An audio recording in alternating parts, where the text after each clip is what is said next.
مذاکرات جیسے میں نے کہا بالآخر اللہ اللہ کر کے شروع تو ہو گئے، کامیابی کے کتنے چانسز ہیں قاہرہ صاحب؟ دیکھیے اس پہ میرا خیال یہ ہے، پہلا تو یہ ایک اچھا عمل ہوا کہ مذاکرات شروع ہو گئے.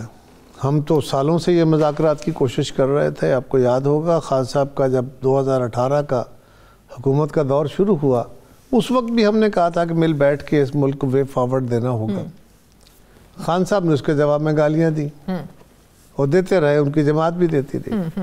ہم بار بار اس بات کا اظہار کرتے رہے کہ کسی جماعت کے پاس سارے مسائل کا حل نہیں ہے، آئیے مل بیٹھتے ہیں. وہ کہتے تھے یہ فلاں ہے یہ فلاں ہے، میں چھوڑوں گا نہیں. ہم نے یہ بھی کہا، آپ کو یاد ہوگا بلاول صاحب نے بڑا واضح طور پہ کہا تھا کہ ہم کیسز بھی بھگتیں گے، ہم سب کچھ کریں گے، لیکن اس ملک کو آگے لے جانے کے لیے اتفاق رائے سے یا ایٹ لیسٹ کنسلٹیٹیو پروسیس سے ڈیسیژن میکنگ کرنی پڑے گی.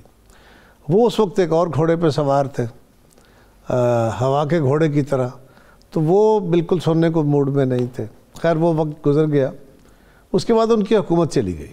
ان کی حکومت جانے کے بعد پھر 2023 میں مئی 2023 ہم نے پھر مذاکرات کی کوشش کی، اور میری جماعت کے انیشیٹو ہوئی. ہم حکومت میں تھے، پی ڈی ایم کی گورنمنٹ تھی، اور ہماری جماعت کی سی سی ہوئی. اس سی سی میں ہم نے فیصلہ کیا کہ جماعتوں کے درمیان مذاکرات ہونے چاہیے. جو ٹینشن بڑھ گئی ہے سیاست کے اندر، اس کو اور ادارہ جاتی جو تناؤ ہے اس کو دور کرنے کی ضرورت ہے. اور ڈیموکریسی جو ہے وہ ڈائلاگ کے ذریعے آگے بڑھتی ہے، ڈیڈ لاکس کے ذریعے نہیں.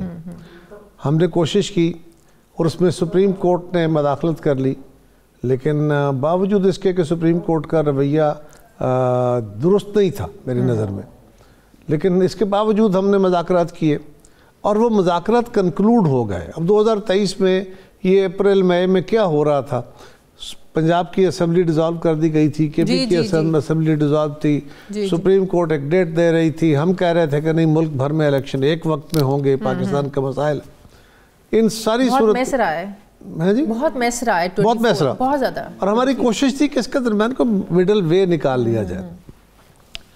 اس کے اوپر مذاکرات شروع ہو گئے اور 18 یا 16 مئی کی ڈیٹ بھی دی ہوئی تھی عدالت نے کہ اس ڈیٹ پہ الیکشن کراؤ. جی خیر عدالت میں جا کے بھی ہم نے گزارش کی تھی، چیف جسٹس صاحب سے بھی ان کا بینچ تھا، میں خود اس میں پیش ہوا تھا اپنی پارٹی کی طرف سے، اور ہم نے کہا جی کہ آئیے آپ کا کام نہیں ہے، یہ سیاسی ایشو ہے، ہمیں حل کرنے دیں.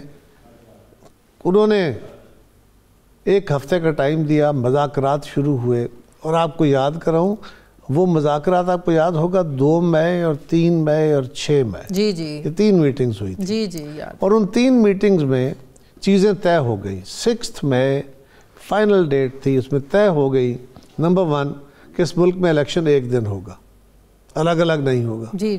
دوسرا طے ہو گیا کہ ہماری جو پی ڈی ایم کی گورنمنٹ تھی، یہ مئی کی بات ہے، یہ مئی 6 اور جون میں بجٹ دیں گے ہم 5-6 کو، اور 24-25 کو بجٹ پاس ہوگا. پی ٹی آئی کا خیال تھا کہ 30 جون کو اسمبلیاں ڈیزالو کر دیا، 30 جون 2023. ہمارا یہ خیال تھا کہ نہیں تھوڑا سا ٹائم دیجئے 2 ہفتے، تو 15 جولائی کو اسمبلیاں ڈیزالو کریں گے. اور یہ بھی یاد رکھیے اس وقت پیپلز پارٹی سندھ اسمبلی نہیں توڑنا چاہتی تھی، وہاں ہماری میجارٹی تھی بغیر کسی، حالانکہ بڑی تنقید ہوتی تھی توڑ دیں. نہیں تنقید اپنی جگہ تھی، لیکن ہماری طرف سے یہ مطالبہ تھا کہ کیوں توڑی جائے، ہمارے تو مینڈیٹ ہے. خیر جب یہ طے ہو گیا، یہ مان لی گئی، ہم نے کہا جی اوکے یہ بھی مان لی. اب معاہدہ لکھا جانا ہے. باقی چھوٹے چھوٹے ایشو تھے نا، فلاں کے اوپر کیس ہے، فلاں کو گرفتار کیا ہوا ہے، فلاں کارکن یہ چھوڑ دیں. تو یہ طے ہو گیا. اب معاہدہ لکھا جانا ہے، اور اس معاہدے کے دوران شاہ محمود قریشی صاحب جو لیڈ کر رہے تھے پی ٹی آئی کی طرف سے، ان کو ایک فون کال آتی ہے، وہ اٹھ کے سائڈ پہ ہوتے ہیں. وہ بڑا سا ہال ہے سینٹ کا، اس کی سائڈ پہ چلے گئے. انہوں نے وہ فون سنا، وہ فون لمبا ہو گیا 10 12 15 منٹ کا. پھر انہوں نے اپنے دیگر کولیگز کو بھی کال کر لی، اور اس کے بعد انہوں نے واپس آ کے کہا کہ جی سوری، اگر آپ 14 تک یا 12 تاریخ تک اسمبلیاں ڈیزالو کرتے ہیں تو آپ سے بات ہو سکتی ہے، ادروائز نہیں ہو سکتی. یہ پوری کہانی یاد ہے؟ یاد ہے بالکل. میں نے اس لیے ساری ریپیٹ کی تاکہ قوم کو ذرا ریمائنڈ کرا. یہ کہانی مجھے میسج دے رہی ہے کہ ایک ٹرسٹ ڈیفیسٹ ابھی بھی ہے. میں اس پہ گزارش صرف میں کرنا کیا چاہ رہا ہوں، کیوں میں نے اتنی بڑی ساری کہانی سنائی ہے آپ کو. یہ کوئی نئی بات تو اس میں ہے ہی کچھ نہیں. ہم چاہ رہے تھے کہ ڈائلاگ کے ذریعے معاملہ حل ہو گیا تھا. 6 مئی کو یہ معاہدہ لکھا جاتا تو 9 مئی نہ ہوتا.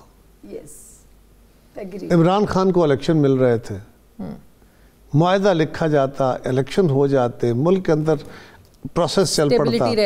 9 مئی کے واقعے نے اس قوم کو ہلا کے رکھ دیا. یہ نہ صرف پی ٹی آئی کے پاؤں کی زنجیر بنا ہے, یہ پورے پاکستان کی پالیٹکس کو اس نے اپنے شکنجے میں لیا ہوا ہے. اداروں کی حالت بھی کوئی کمفرٹیبل, ان کے لیے کوئی کمفرٹیبل صورتحال ہے؟ وہ ہم سے زیادہ تکلیف میں ہے, پریشانی میں ہے. اب نہ اس بلا سے جان چھوٹتی ہے 9 مئی کے واقعے سے, اور نہ اس کو ہضم کیا جا سکتا. اب تو سزائیں ملنا شروع ہوگی نا قاہرہ صاحب. میں نے یہ کہا نا کہ اس کو صرف نظر کر دیا جائے, یہ بھی ممکن نہیں ہے, اور اس کے اوپر کھڑا رہا جائے, یہ بھی ممکن نہیں ہے. اب سزائیں ہو گئی, یہ ہوگا.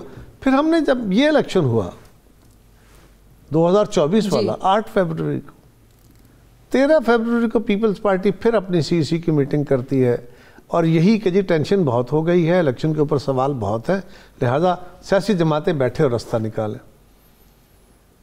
بڑی ہیٹڈ ڈیبیٹ ہوئی. ہیٹڈ ڈیبیٹ کے بعد اور اعتراض یہی تھا کہ کیوں کی جائے ملاقات, کیوں کی جائے گفتگو. اس لیے کہ پہلے کی تھی تو کیا ہوا تھا. بالکل ٹھیک ہے, آپ کی باتیں ہم نے صرف اتنی کی کہ اس میٹنگ کے اندر بھی رات کو ہم نے فیصلہ کیا, کمیٹی بنی, صبح خان صاحب کی طرف سے اعلان ہو گیا کہ جی پیپلز پارٹی, مسلم لیگ اور ایم کیو ایم سے بات نہیں ہوگی. تو یہ میں کہہ یہ رہا ہوں سارا کچھ اتنی کہانی سنا کے کہ مذاکرات کے علاوہ تو کوئی رستہ نہیں ہے. بالکل. لیکن خان صاحب جو ہیں کیا وہ اس کو ویٹو تو نہیں کر دیں گے؟ اور دوسرا اس کے علاوہ ہمارے پاس کوئی آپشن نہیں ہے. اس میں تو کوئی شک لہذا اس کو آگے بڑھانا چاہیے, اور وہ اپنے لیے بھی اور اس ملک کے لیے بھی. ہمارے ساتھ جو 2 معروف اسٹرالوجر بیٹھے ہیں نا, سامیہ اور اجمل صاحب, دونوں بڑے پر امید ہے. ابھی سامیہ نے یہی بات کی ہے کہ جنوری اور فروری میں راستہ نکل گیا, خان صاحب نے اویل کر لیا تو زبردست, تو بعد میں ایک پرولونگ ان کا ایک ایسا سفر شروع ہو جائے گا جو بڑا مشکل ہوگا. ادروائز ان کے لیے گمنامی کا سفر ہے پھر میں آنورڈ پاکستان سے باہر. گمنامی کسی بھی شکل, جیسے میں آئسولیشن کی ٹرانسلیشن وقت میں بتائی, گمنامی بھی مجھے جو نظر آتی ہے وہ پھر یہی وہ وقت ہے جس سے وہ فائدہ اٹھا سکتے ہیں. اس کے بعد پھر صورتحال ان کے لیے بہت ڈیفیکلٹ ہو جائے گی. اور ایک چیز میں اور بتا دوں, مذاکرات میں پھر بھاگ جائیں گے, یہ دوبارہ بھاگ جائیں گے مذاکرات. وہی جس طرح قاہرہ صاحب نے بھی بتایا نا کہ پیچھے فون آیا اور یہ کرا, اگر یہ کریں گے بھی نا وہ اندر سے پھر ویٹو آ جائے گا. نہیں سر, وہ تو ہمیں نہیں نا پتا. ہم تو یہ میں تو ایسے آپ کو یہ ان کا پاکستان کے جو چارٹ ہے اس کے مطابق بات کر رہا ہوں کہ یہ اس طرح معاملہ ایمیکیبلی حل نہیں ہونا. تو آپ کہہ رہے ہیں کہ مذاکرات سے جو ان کی ہسٹری ابھی انہوں نے بتائی ہے, جو ہم جانتے ہیں, وہ بھاگ جائیں گے. میرا سوری میں نے آپ کا وقت دیا. گزارش یہ ہے کہ ہمیں اس پہ پازیٹیو رہنا چاہیے. اس سے امکانی طور پہ یہ کو دعا کرنی چاہیے یہ کامیاب. اگر یہ فیل ہوتے ہیں تو صرف عمران خان کے لیے بربادی نہیں ہے, نہیں پھر تو سب کے لیے مشکلات ہیں, سارے حالات خراب ہوں گے. اس ملک کے لیے مشکلات. ہمیں اس کو لارجر سین کو دیکھ کے فیصلے کرنے کی ضرورت ہے. میں تو سمجھتا ہوں کہ آپ یہ سارے اوپینین میکرز, ہم سیاستدان, سول سوسائٹی, آپ سے مراد میڈیا ہے, آپ سارے ہم ملیں اور گورنمنٹ اور اپوزیشن کے اوپر ایک دباؤ رکھیں, مثبت دباؤ. اور دباؤ یہ ہو کہ پی ٹی آئی ان مذاکرات میں سنجیدہ ہو کے بیٹھے اور کوئی ایسا مطالبہ نہ کرے جو کہ حکومت پورا نہیں کر سکتی, اور حکومت کسی ایسے معاملے میں پہلو تہی نہ کرے جو وہ کر سکتی ہے اور کہے کہ ہم نہیں کرتے.